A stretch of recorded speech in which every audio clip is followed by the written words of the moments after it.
Good day everyone, you are welcome back to Idowu Maths class. Without wasting time, we are going straight to the solution to the previous assignment given to you on Surd. To start with, today, the number one question in the assignment is on the board. Simplify root 2 over root 3 plus 2 over root 6 minus root 54. There are different approaches to this question, but I will rather advise that you rationalize every term that needs to be rationalized or every term that needs to be simplified in one way or the other before you look into the operation that link them together. Here, root 2 times root 3 divided by root 3 times root 3 is a way of rationalizing root 2 over root 3 plus 2 times root 6 divided by root 6 times root 6 is a way of rationalizing 2 over root 6. Then simplifying root 54 is breaking it into perfect and imperfect ones, factors. So you have root 9 times root 6. So root 2 times root 3 gives root 6. Root 3 times root 3 gives 3 plus root 2 times root 6 gives 2 root 6. Root 6 times root 6 gives 6 minus root 9 is 3 times root 6, that is 3 root 6. So simplifying further this second term, we have root 6 over 3. 2 goes in 2 one time, 2 goes in 6 3 times. So we have root 6 over 3 minus 3 root 6. And this is all over 1. Taking the LCM is 3. 3 in 3 is 1. 1 times root 6 gives root 6 plus 3 in 3 gives 1. 1 times root 6 again gives root 6 minus 1 in 3 is 3. 3 times 3 root 6, that gives 9 root 6. Root 6 plus root 6 gives 2 root 6. 2 root 6 minus 9 root 6 divided by 3. 2 root 6 minus 9 root 6 gives negative 7 root 6 over 3. And that is the end of that question.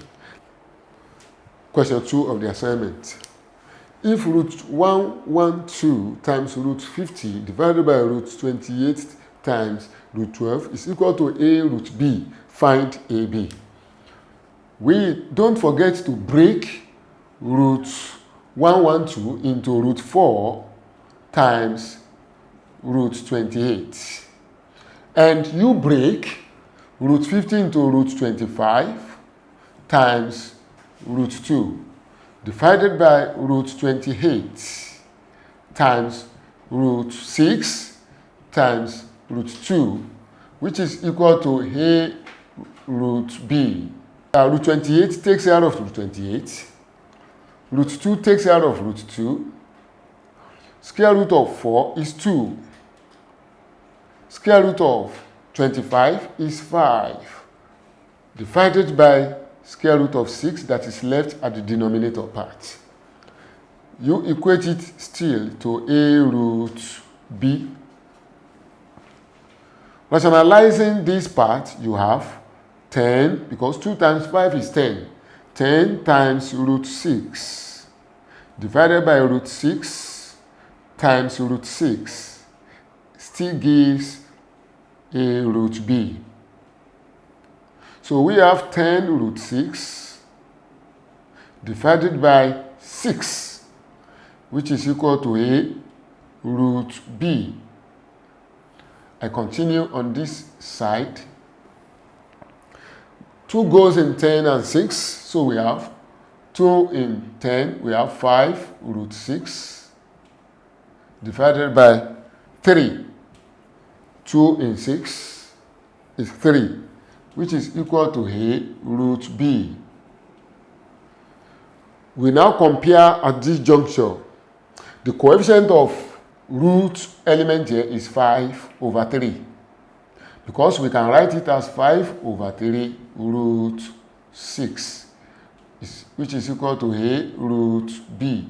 By comparison, root 6 is equal to root B, meaning that B equals 6. A is the coefficient of root A. 5 over 3 is the coefficient of the root A. Also, A is equal to 5 over 3. By comparison, if you look at it very well.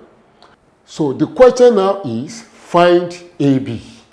From there now, you write AB equals, what is A? 5 over 3 times, what is B? 6. That is 3 in 6, 2. We have 5 times 2. Answer is 10.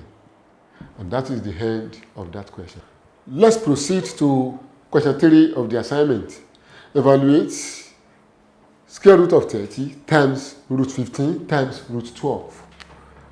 As you know, break root 30 into root 2 times root 15. This root 15 is already existing there, times root 4 times root 3. Root 15 times root 15 is 15, times root 4 is 2, times root 2 times root 3, that is root 6. 15 times 2 gives 30. 30 times root 6 gives 30 root 6. Root 6 is a non-simplifiable surd, except we operate it with another surd that could neutralize one factor or the other there. So this is the end of the question. Question 4. Evaluate 3 root 27 plus root 75 minus root 108. As usual, split 3 root 27 into 3 times root 9 times root 3 in brackets plus split this into root 25 times root 3. 25 is the perfect square number, while 3 is non-perfect square. So minus, break this into root 36 times root 3. Square root of 9 is 3. Write 3 down, times root 3, still in bracket, plus square root of 25 is 5. So you have 5 root 3 minus square root of 36 is 6. 6 times root 3, we have 6 root 3. So 3 times 3 here gives 9. 9 times root 3 is 9 root 3 plus 5 root 3 minus 6 root 3. 9 root 3 plus 5 root 3 gives 14 root 3. 14 root 3 minus 6 root 3. Subtracting 6 root 3 from 14 root 3 gives 8 root 3. And that is the end of that question.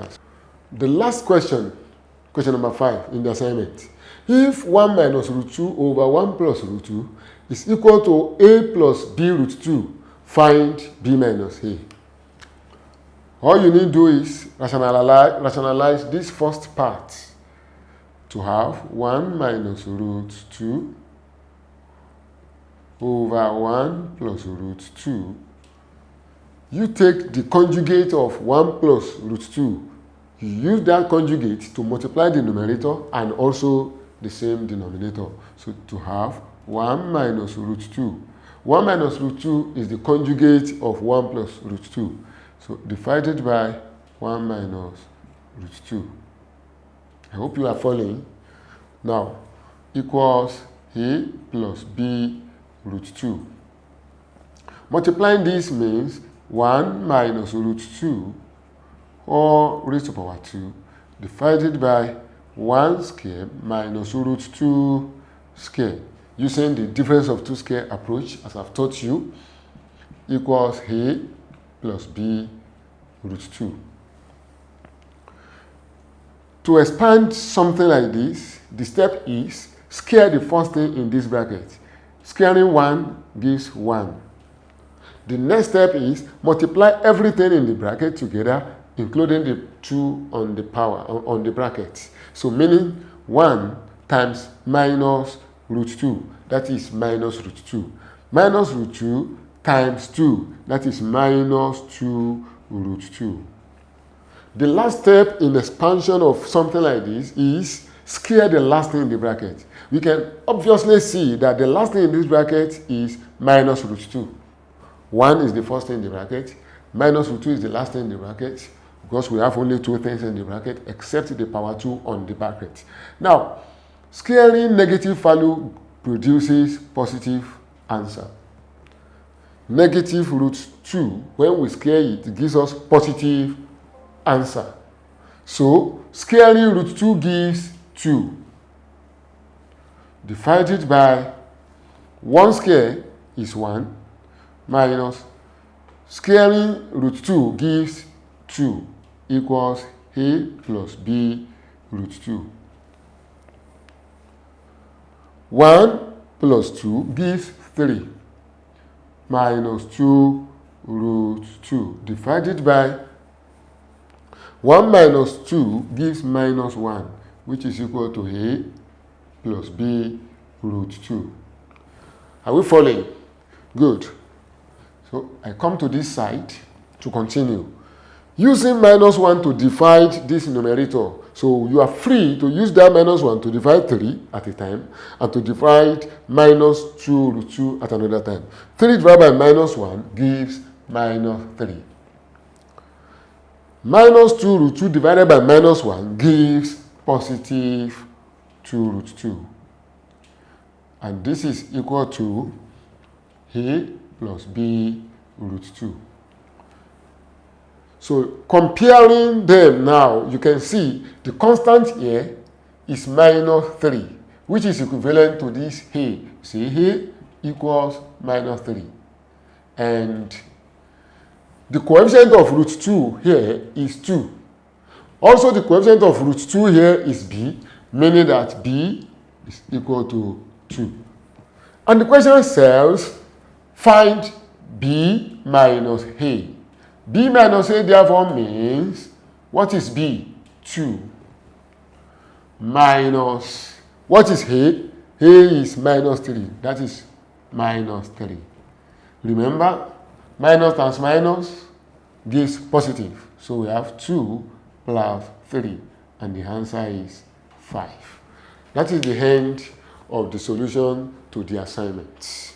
After the solution to the assignment, the work of the day is logarithm. Logarithm is divided into 3 sections. We're going to be taking them one after the other. We want to consider logarithm 1. That logarithm 1 involves the relationship between indices and logarithm. Don't forget, we have dealt seriously with indices. Now, we want to consider logarithm. And logarithm is in 3 sections, I have told you. So we want to start from the aspect that has to do with logarithm. So the relationship between indices and logarithm. We want to beam our light on logarithm in relation to indices. So I call that logarithm 1. In that view, what is logarithm? Logarithm is the inverse function to exponentiation. In other words, it is the inverse of indices. By the time we start the laws of logarithm, you will realize that the laws of indices will be reversed in logarithm. In indices, multiplication changes to addition. Back in logarithm, addition will change to multiplication. That's why we say logarithm is the inverse of indices. Do I make sense? What I'm saying, is it clear to you? Good. So, in other words, in indices, division changes to subtraction. Come to logarithm, subtraction will change back to division. So that is why I say under this logarithm 1, we'll be studying the relationship between indices and logarithm. How do they work together? So, and that is why the definition of this concept is that logarithm is the inverse function to exponentiation. Exponentiation means indices. When you hear exponents, you remember power. So that is it. Why are we studying this?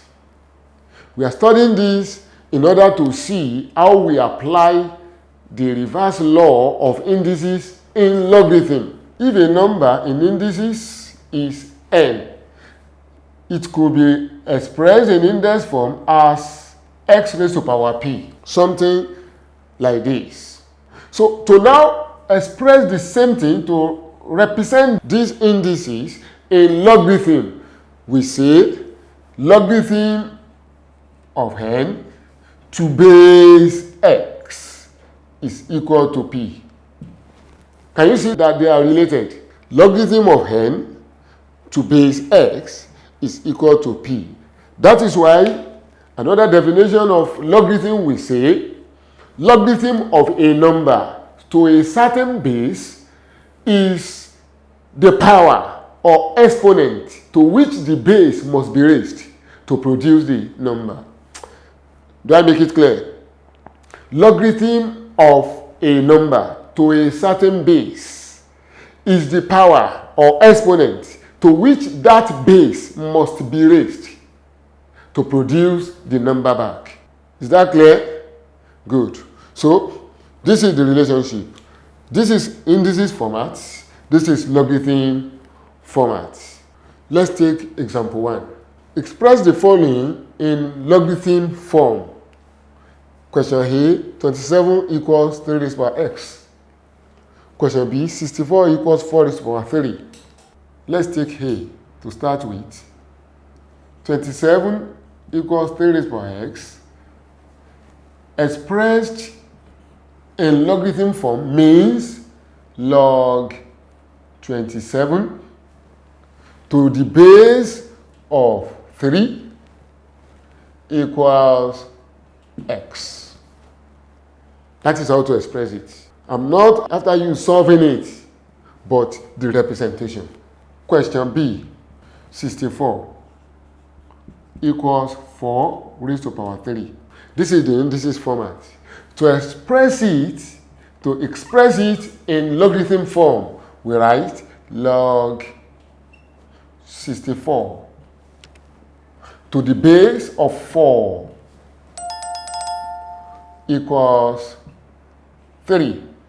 And truly, the logarithm of 64 to base 4 is 3.